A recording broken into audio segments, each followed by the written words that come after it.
Because when I was at the University of Nairobi, I had a visiting fellowship at Yale University for a semester.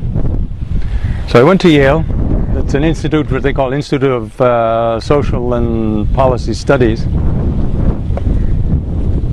And during my semester there in Yale, I came into contact and made friends with a professor who is now the late Professor Louis Dupré.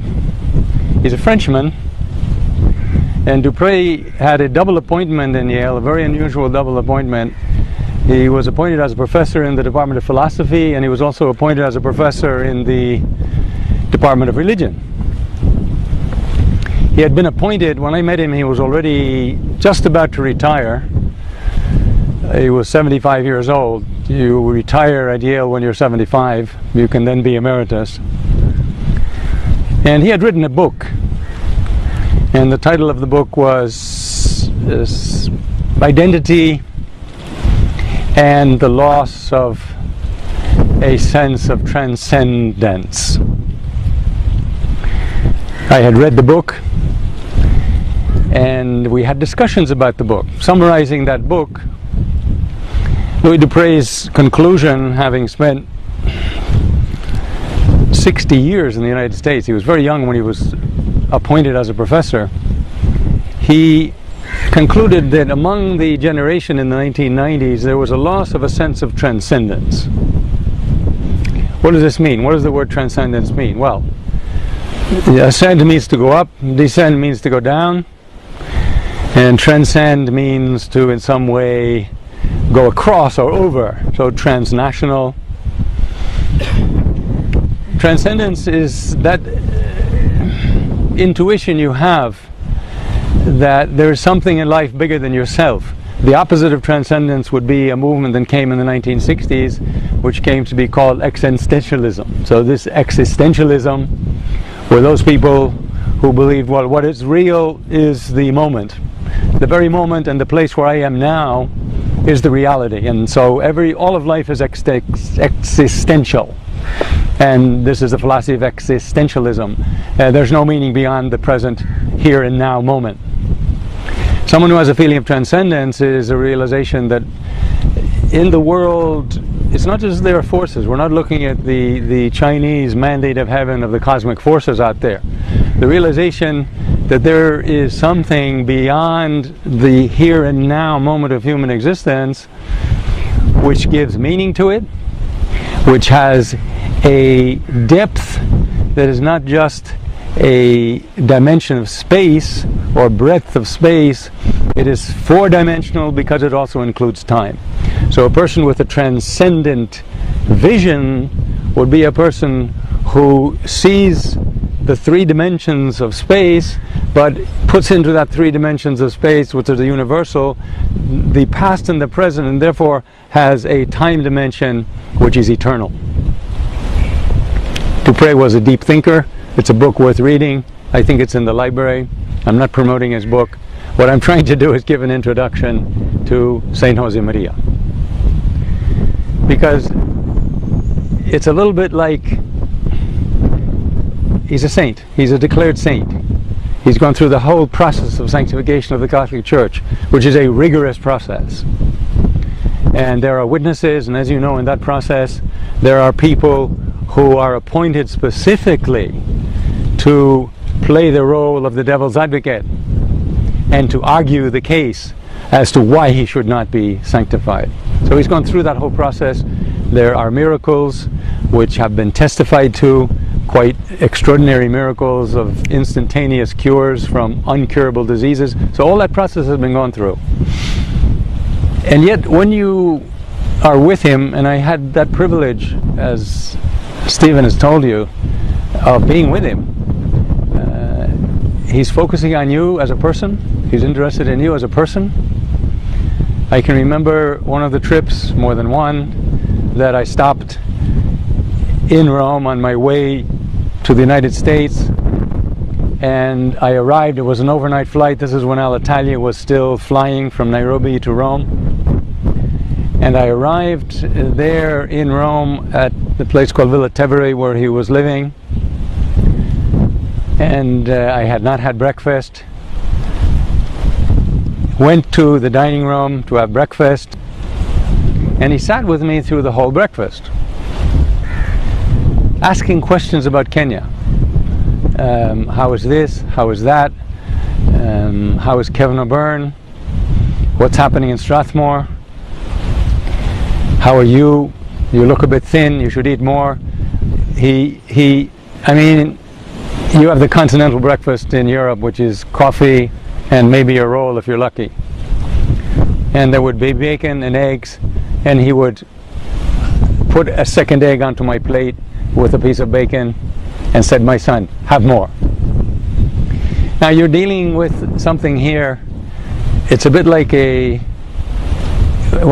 primary school standard 3 student in the presence of a university lecturer, let's put it at that level, and thinking back, what is a saint? How does a saint actually think? How is a saint different from you and me? And I would say there is not just 1 degree, there are probably 10, 12, 20, 30 degrees difference, because you know that Saint Josemaria talking to you, he is in the presence of God as he's speaking with you. So this is one of the dramatic things, that you are sitting either with him alone or in a get-together with 6 or 7 people, and when he speaks about very human things, he will take you into the presence of God.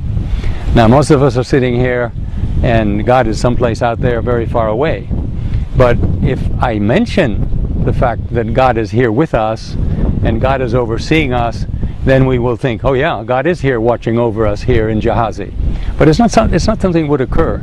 And yet you didn't have to think this way, because Josemaria would actually put you into the presence of God as he spoke. So you're in his presence, he's talking, and you realize you're with, let's call it, a man of God. And that perception, and I think I've mentioned in some of the other getters, one of them we had here, to try and understand the mind and life and spirit and soul of a saint, go back to the actual founding of Opus Dei. It's a mystery. We don't really know what it was. And all that St. Josemaria would say is, I saw the work. He called it the work. I saw the work. Opus Dei means the work of God. I saw it. God showed it to me. He never expounded on what that vision was that he had. And indeed, what happened, you probably know, he was keeping some very personal, intimate notes. He was writing a lot of things that were happening to him from the 2nd of October 1928, when he had this vision. And he was writing those notes. And then at a certain point in 1930, he decided to burn them all. He just burned them. So we don't even have access to those notes. The actual notes we have access to begin on the 13th or 14th of March 1930. And before that, many things happened that we don't have a personal record. And he didn't really, out of personal humility, he didn't want to speak about it. But he would say, this I did not found. We call him the founder of Opus Dei, and indeed he was. He would look at it in a different way. He would say, I was the instrument that God used. I was not the founder of Opus Dei. It was founded by God, and he used me as an instrument because he showed it to me. I didn't think it up. It wasn't an idea that I had and sat down and, oh, this is a nifty idea, and I founded an organization. This was a vision that he had. But that vision, and here I'm coming back to the idea of transcendence, that vision, all the times he's speaking about the vision and about the spirit of Opus Dei, the vision itself was a transcendent vision. So the vision transcended time into the future. And he would say, in all modesty, Opus Dei will last until the end of time. It will last until the end of the time. He had absolutely no doubt about it. In the same way that the Catholic Church will last until the end of the time. Already you can look at the Catholic Church. If you look at institutions and the nature of institutions, there is no institution in the world that has lasted 2,000 years. Institutions come and go, but the Catholic Church, this is often used by people talking about the Christianity in the Catholic Church. Here you have a kind of an indirect proof that there's something special about the Catholic Church, even if you don't even believe in it or believe in Christ, that the fact that it is continuing and will continue and doesn't seem to go away, and probably, well, we know it won't go away. So this idea that this is something, but also the idea that this was something God had given. He would say, I had this vision, God showed it to me, and I realized in that instant, he described that instant, he said, I went down on my knees, I thanked God, and I knew that the whole purpose of my life was to do this work that God had shown me. So you're dealing with someone whose interior perception of reality is so different from yours and mine. I'm trying to convey a bit of that difference, but it's extremely difficult to convey because it's not something tangible. So he never spoke politics. He never talked about politics. He would always talk about, yes, very worldly things and things of the world, and he was concerned. But he would be reading the newspaper and praying at the same time. Now, I venture to bet, one person in 100,000 maybe reads the newspaper and prays at the same time. So you're reading the newspaper and you are reading about something and you're praying for those people you're reading about. And so when he would be talking, he might come to a get-together. This happened, we need to pray for these people. There's been an earthquake in Nicaragua, there's been an earthquake in Guatemala, whatever. We have to pray for those people who are there. People will have died. There will be churches that are buried. Our Lord in the Blessed Sacrament will be in those churches.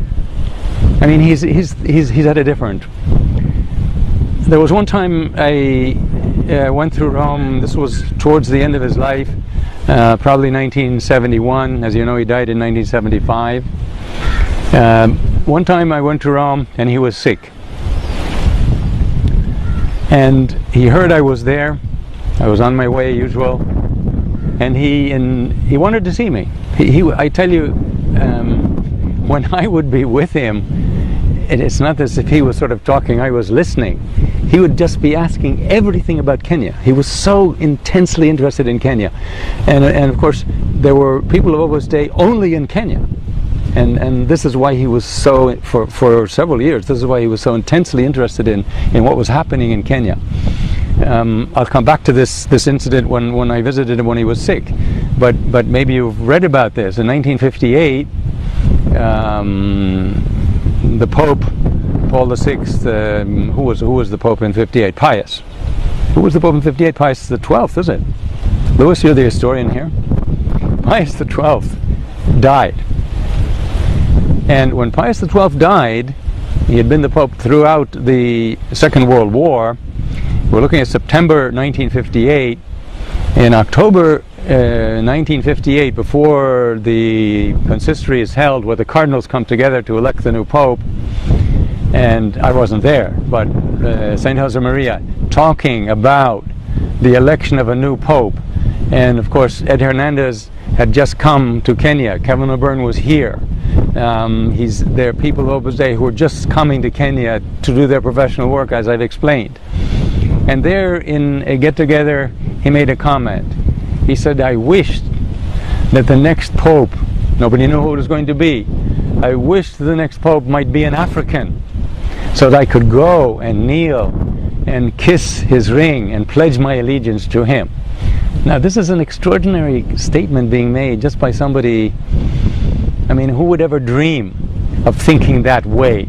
But I'm just trying to convey to you the originality of the way his whole mind and spirit worked.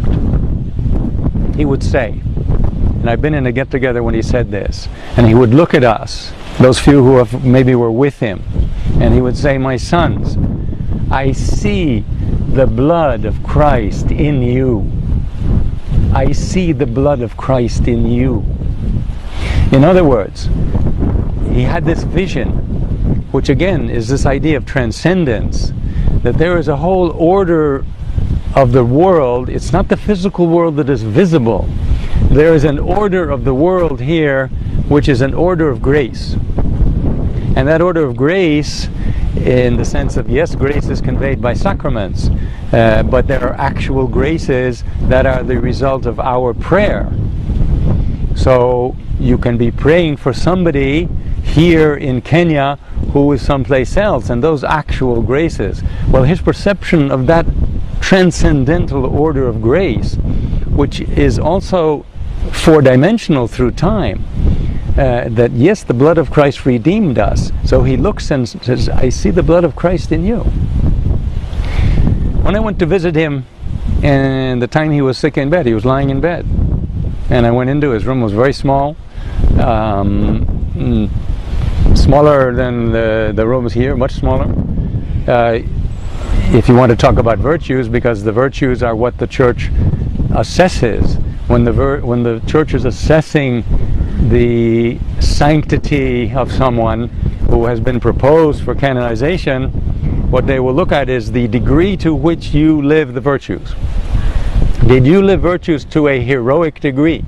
Is there something about your life of virtue that is heroic? In other words, it's something extra special. And of course that involves all kinds of things. We had a very brief session this morning. But for example, the virtue of detachment, not to be attached and to accumulate the goods of this world, worldly possessions. I've been told, it's been written, that when he died, and the people went there, he didn't die in his bed, he died as he was walking, and he fell, and he had a heart attack. When he died, the people who went to his room to actually gather his possessions, what he had, it took them 10 minutes. There was nothing there. In 10 minutes. That was it. There's nothing here. He had 2 pairs of shoes, he had 2 cassocks, he didn't even have a watch. He relied on other people to tell him when to go where and here and there. So you're looking at a life, I say, which is so different. Anyway, when I visited him there in bed and he was sick, and I went in and he was alone and he was lying down, he had his head on a pillow, and he wanted again, he was so happy to see me, I'm here in bed, they won't let me get up. And I said, Father, did you sleep well last night?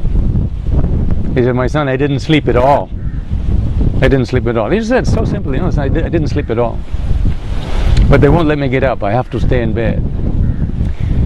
And we know, he didn't tell me on this occasion, but we know that he suffered so much during those years of the 1970s after the Vatican Council, when the church was in quite a bit of disarray. It was adjusting to the new norms of the Vatican Council. It was in that period of change that he wouldn't sleep well at night. But what would he do at night not sleeping? I don't know what you might do. Find a good book, turn on the light, and try to read yourself to sleep. He would lie in bed praying, and he had visited many different countries, and he had visited many centers of Opus Dei. If he had come to Kenya, he would have been, to this chapel here. He would have seen the chapel in Strathmore University. He would have been to see the chapel in Tewa that we went to see this morning. And he had visited these places.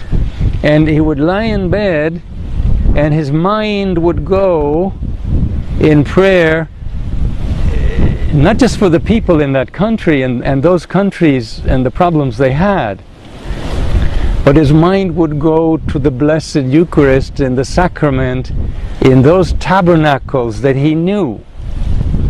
And so, let's say he had been to Kenya, he never came. He had been to Kenya, he's lying in bed. Well, we all know the chapel at Strathmore. We know the university chapel there. Whether we're Catholics or not, we at least have been there, we've seen it. There you have the tabernacle, you have the Blessed Sacrament. So St. Josemaria would be there in Rome, lying awake at night, talking to our Lord in the Blessed Eucharist in that tabernacle that is above the altar, and praying directly for Kenya, but that communion, that transcendental reality of the order of grace, which you might say is specifically expressed in the sacrament of the Eucharist, praying directly to our Lord for everything that is happening in Strathmore and everything that is happening to the people who are working in Strathmore, you and me and everybody and their families, and then for the whole country. So you're looking at a dimension of prayer and a perception of reality which goes so far beyond, I imagine, what any of us would ever dream of doing or thinking, that even just to convey this in words the way I'm trying to convey it is not easy at all. It's not easy at all. One of the first things I remember him telling me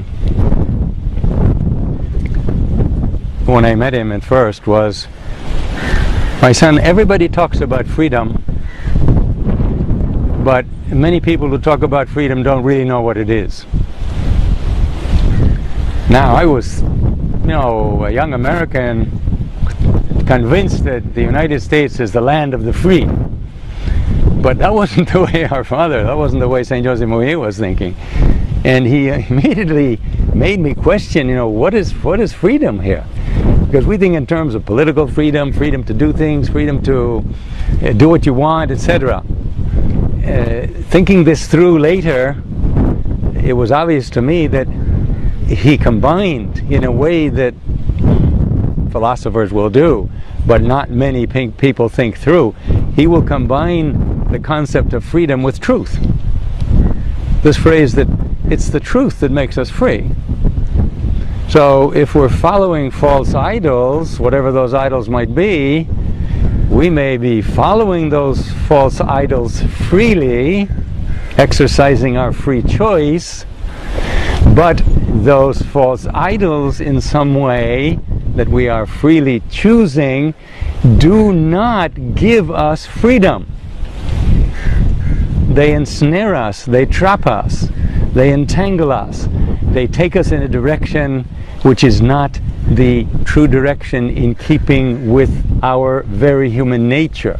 So I don't want to give a lesson on philosophy here, but definitely this concept that freedom, and this is St. Josemaria just talking about simple things. Everybody's talking about freedom, being free. This was when the Cuban crisis and the Soviet Union was seen as shackling political freedom. The democracies are free. This is very simplistic assessment of the political realities of the world, in that case the Cold War. But here is St. Josemaria saying, wait a minute, you don't know what you're talking about. He never said that. He said people are talking about freedom, but they haven't really thought it through. They don't really know what freedom is, the real deep meaning of freedom. I think I better stop talking because I can just keep going and you can take questions. Yeah. So you can see it's not an easy thing to actually convey that dimension of his sanctity, which goes so far beyond the way maybe you and I think. There was an interesting change, which in fact was it was a physical change. I couldn't interpret the spiritual dimension of this. As he got older, he began to lose his physical vision. I remember him taking me once. You could be in a get-together with him, and at this time there was construction going on in what is now the central headquarters of Opus Dei, where the prelate resides. And he was, after the get-together, he would go to look and personally supervise. He had a nifty knack for drawing. He was a good drawer. He at some point was thinking of being an architect. He had a real appreciation of what you would call aesthetic dimensions, and space and spatial intelligence is what it's called. And so he was very keen on he would supervise directly some of the things that were going on and give indications here and there. So he actually took me, said, "Come, my son, let's go and look at." And there was a church under construction, which is the church of the prelature, in fact, in Rome. It was under construction at the time. He said, "Come, let's go have a look at it." And he was walking around showing me, here's going to be this is going to be here, that was going to be that. So very active. He kept his active physical health till the end, at least public appearance. Then when I was last with him, in fact it was in December 1973, and that was in the central house in Rome in Villa Tevere, and we had a get together. I was coming back to Kenya, I was on my way to Kenya. And after that get-together, he asked me to come with him.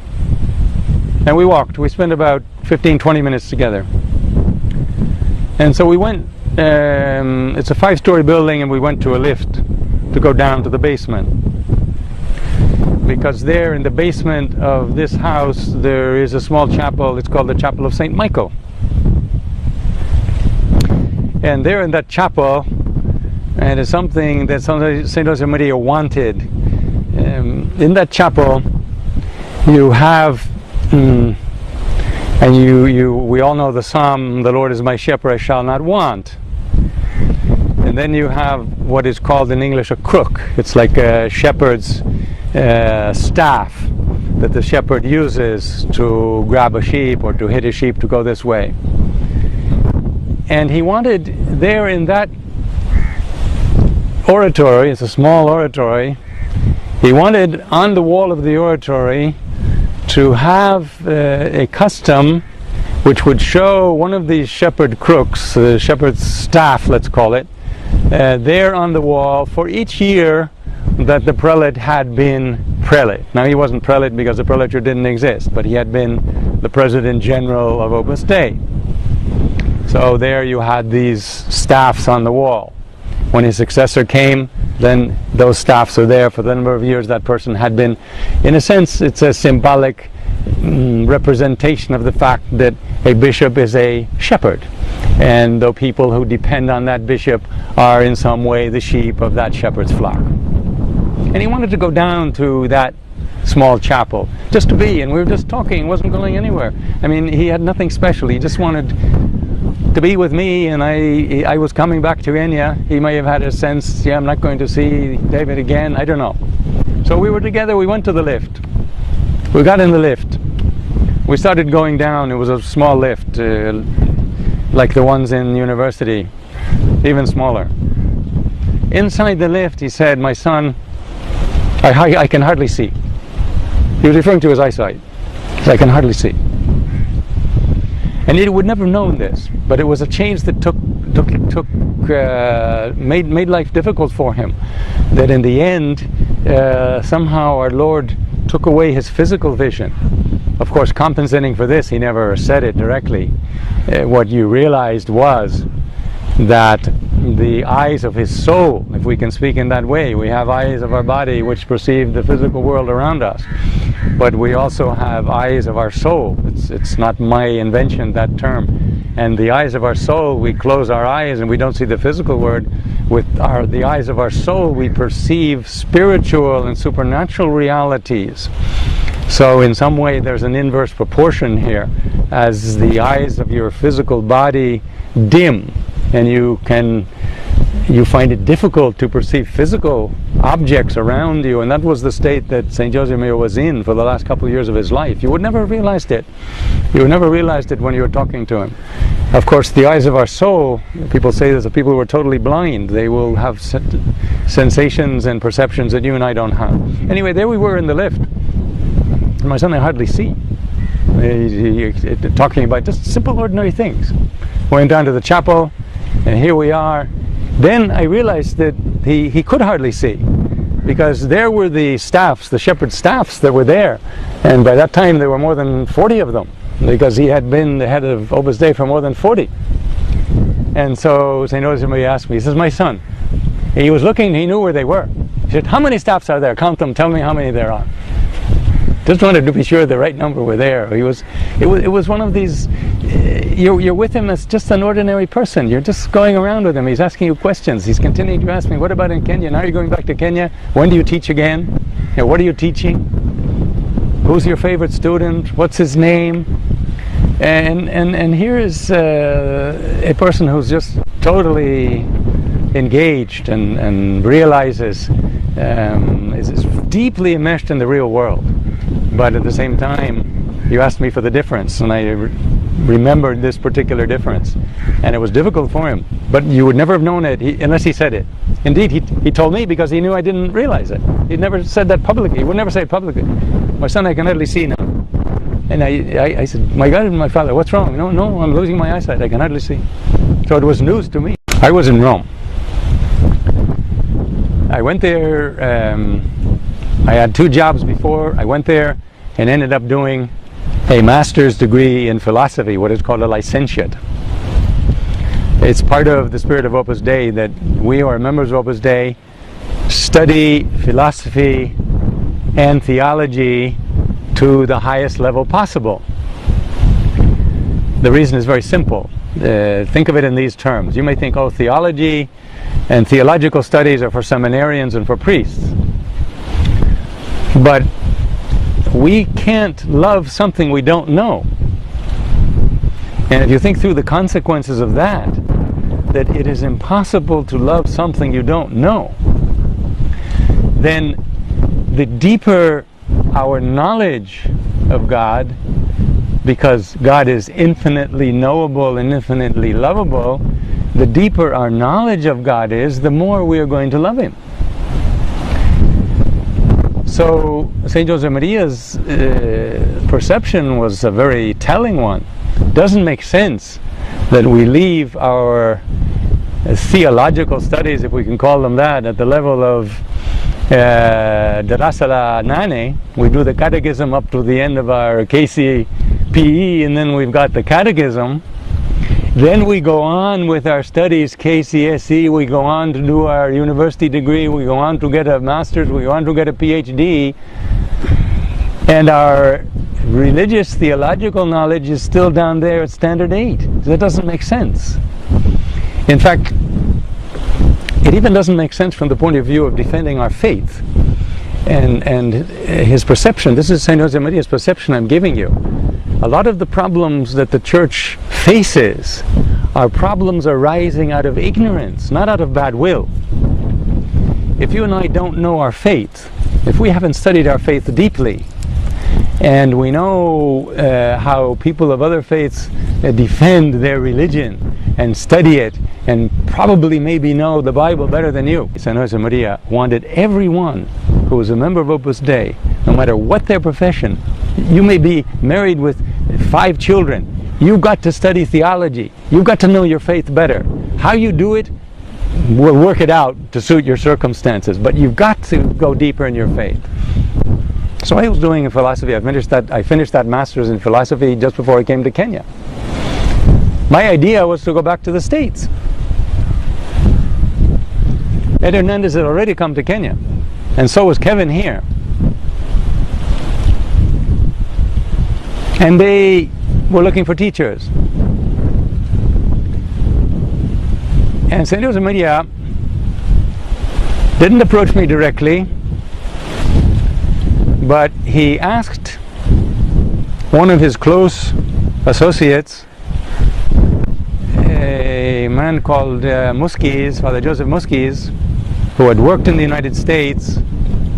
I joined Opus Dei when I was doing my 2nd year of my master's degree at Harvard, and Father Joseph was there in Boston, and so I had met him there. And St. Josemaria asked Father Joseph to ask me whether I would be interested in working in Kenya.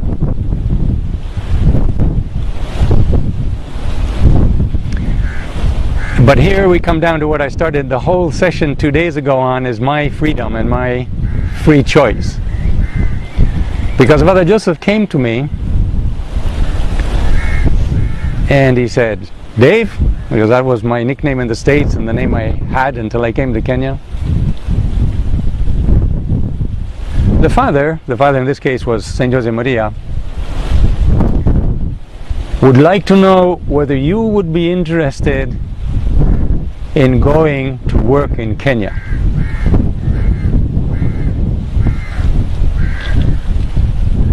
Don't give me the answer now. And I remember this so clearly. You are completely free. The Father wants you to know that you are completely free in making this choice. If for some reason you do not want to go to work in Kenya, it will not be bad spirit. It is your free choice. It's an extraordinary incident here which I have not talked about much publicly, because it shows two things, for me anyway. It shows that ultimate respect that Opus Dei has for our, I speak as a member of Opus Dei, our professional freedom.